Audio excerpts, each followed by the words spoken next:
행복한 정식기도 시간입니다. 이번 한 주 동안은 전도의 본질에 대해서 우리 주님의 지상명령입니다. 이 복음을 땅끝까지 증거하라. 때를 얻든지 못 얻든지 항상 증거하라 그랬습니다. 이 복음을 듣지 못하는 모든 사람은 다 멸망하기 때문에 그렇습니다. 그러면 왜 교회들이 복음을 전해야 되고 부흥해야 되고 잘 돼야 되는 교회가 문을 닫는가? 있을 수 없는 일이 벌어지고 있죠. 그럼 그게 원인이 뭘까? 한번 알아봤으면 좋겠습니다. 하나님 말씀을 우리 로마서 10장 1절로 4절 잠시 보도록 하겠습니다. 10장 1절로 4절인데요. 방법이 있다는 거예요. 길이 있다고 하는 거예요. 사람이 하는 게 아니라 10장 1절 형제들아 내 마음에 원하는 바와 하나님께 구하는 바는 이스라엘을 위함이니 곧 그들로 구원을 받게 함이라. 내가 증언하노니 그들이 하나님께 열심히 있으나 올바른 지식을 따른 것이 아니니라. 하나님의 의를 모르고 자기의 의를 세우려고 힘써 하나님의 의에 복종하지 아니하였느니라.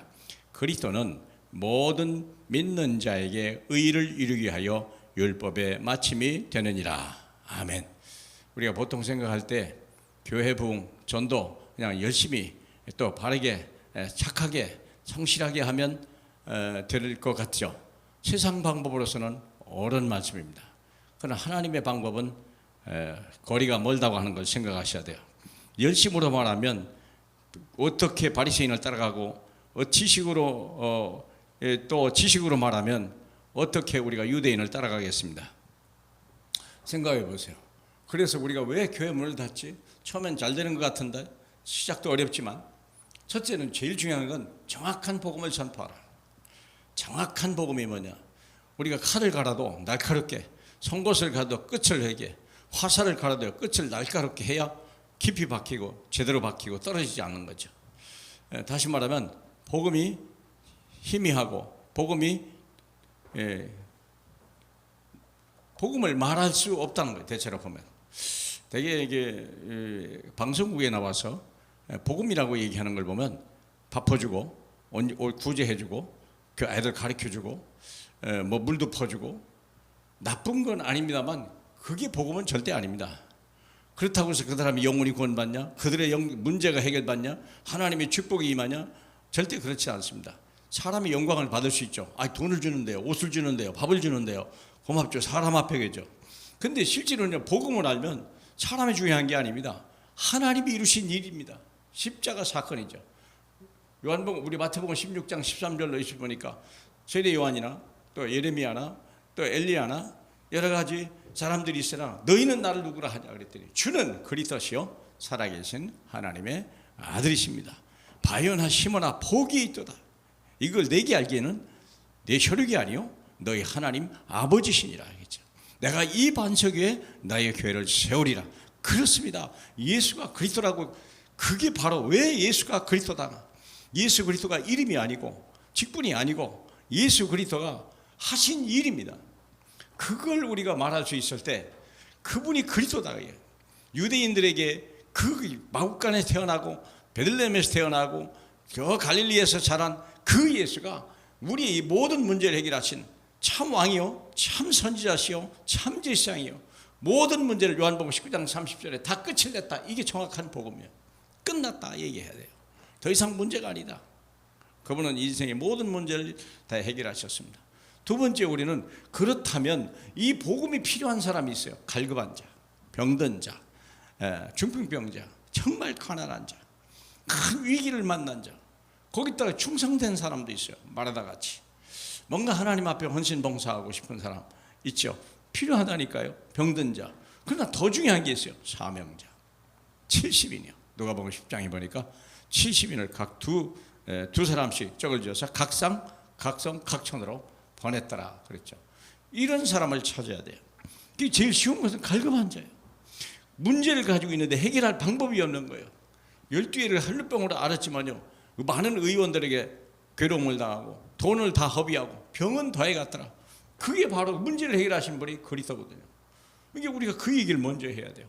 남의 도와주고 일도 도와주고 추수도 해줘야 되고 뭐 나쁜 건 아닙니다만 그것은 관계 형성이지. 그건 시작이죠. 중요한 것은 뭐냐? 병든 자를 고쳐줘야 돼. 바울이 풍랑을 만나가지고 그 섬에 도착했잖아요. 섬에 도착했는데 제일 먼저 할 일이 뭐냐? 그 섬의 부자 아버지를 고쳐줘 버렸어요. 중풍병을 고쳐줘 버렸거든요. 그러니까 그냥 그 병이 그리고 그 섬이 다 예수 믿는 사람으로 바뀌죠. 세 번째는 뭐냐면 하나님의 시간표를 기다리라. 내가 조급하다고 그래서 내가 급하다고 그래서 하나님 움직이냐? 그렇지 않습니다. 디도서 1장 3절에 자기의 때에 자기의 말씀을 전도로 나타내서 우리를 불렀다고 하니까 자기의 때가 있어요. 우리 하나님의 때가 있죠. 착한 일을 시작하시니까 그리스도 예수의 날까지 이루시리라. 나는 확신한다. 먼저 우리가 시간표를 아는데 그 딸이 오면 된다. 그렇죠? 작은 자가 천을 이루고 약한 자가 강국을 이룰 것이다. 때가 이르면 확실히 이루리라. 이사야 60장 22절이죠. 그리고 더 중요한 게 있어요. 전도의 주역이 누구냐? 누구도 아닙니다. 바로 성부, 성자, 성령이십니다. 그 사도행전 얘기했잖아요. 사도행전 8장에 성령이 빌립도로 4시에 가서 말하고 전도 주역이에요. 9장에는요. 다메섹에서 하나님이 바울을 꺾어놓고 아나니아를 불렀죠. 뭐 우리가 주역이라고 할 게 있습니까? 정인인 것뿐이지. 사도행전 10장을 보니까요. 고넬료라고 하는 사람을 하나님이 이미 말씀을 줘서 요바에 베드로가 있으니 불러서 할 뿐인데요. 뭐 누가 하셨습니까? 성삼위 하나님. 그렇기 때문에 우리는 기도하고 그분만 의지하고 우리는 다만 증인이 될 뿐이고 모든 영광과 모든 능력은 주께로부터 나오는 것입니다. 그래서 우리가 기도하고 하나님 앞에 영광 돌리며 하나님 나라가 쓰시고 또 하나님의 교회가 든든히 서는 귀한 날 되시길 주님의 이름으로 축복합니다. 우리 하나님 아버지 감사합니다. 전도가 정말 얼마나 중요한지요. 오늘날 한국교회가 많은 문을 닫는데 이 코로나를 이길 수 있는 그리스도, 코로나를 밟고 일어설 수 있는 그리스도, 모든 문제를 해결하신 그리스도, 오늘도 보좌에 계신 그리스도, 그분으로 충만하게 하옵소서. 예수님 이름으로 기도합니다. 아멘.